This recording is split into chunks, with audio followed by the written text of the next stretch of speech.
Large, sluggish rodents, known as porcupines, have sharp quills on their backs. Every continent, with the exception of Antarctica, has them. Porcupines are divided into two categories by scientists: a New World porcupines, which are found in North, Central, and South America, and Old World porcupines, which are found in Africa, Europe, and Asia. The only species present in the United States and Canada is the North American porcupine. A few characteristics are shared by all porcupines. The long, pointed quills that cover their bodies are their most distinguishing feature. According to National Geographic, some quills, like those on the African crested porcupine, can grow up to a foot, about 30 centimeters long. The quills are a kind of defense for porcupines. As a warning to potential predators, they shake them, causing them to rattle. They might charge backwards into the predator if that doesn't succeed.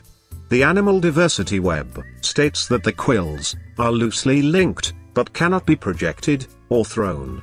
Some quills are extremely difficult to remove because they have scales or barbs.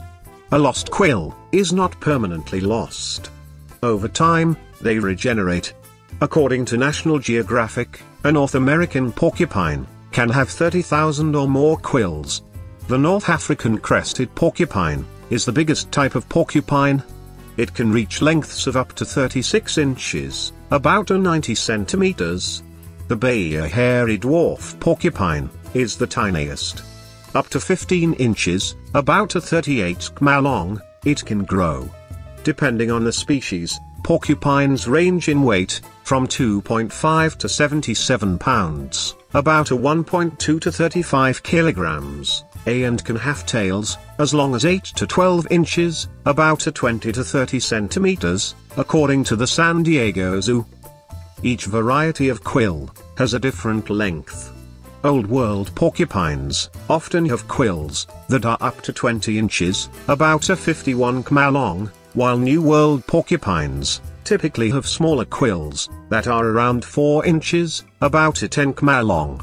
Porcupines can generally be found living in deserts, grasslands, mountains, jungles, and woodlands. The porcupine makes its home in dens, hidden in tree branches, root tangles, rock crevices, bushes, or logs. Because they are nocturnal, porcupines spend the day sleeping, and the night being active.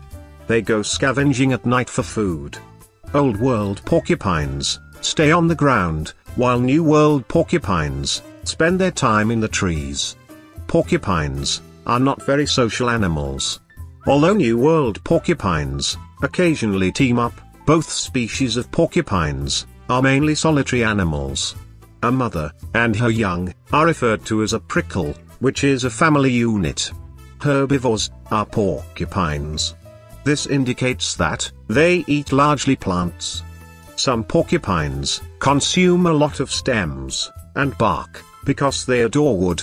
They also consume grass, leaves, fruit, buds, nuts, tubers, seeds, and seeds.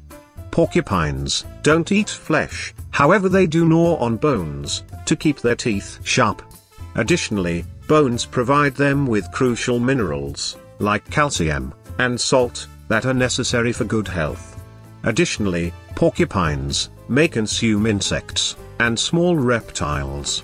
Depending on the species, female porcupines bear their young for 16 to 31 weeks, during which they give birth to 1 to 3 young at a time. Porcupines are the name for young porcupines.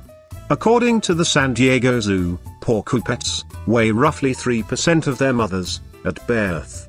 They are born with soft quills that harden over the course of a few days.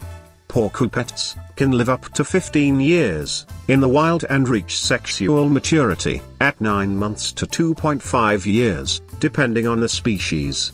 The Artisanidae family, which has 4 genera and 12 species, includes New World porcupines. The Hystricidae family of Old World porcupines consists of 11 species in 3 genera.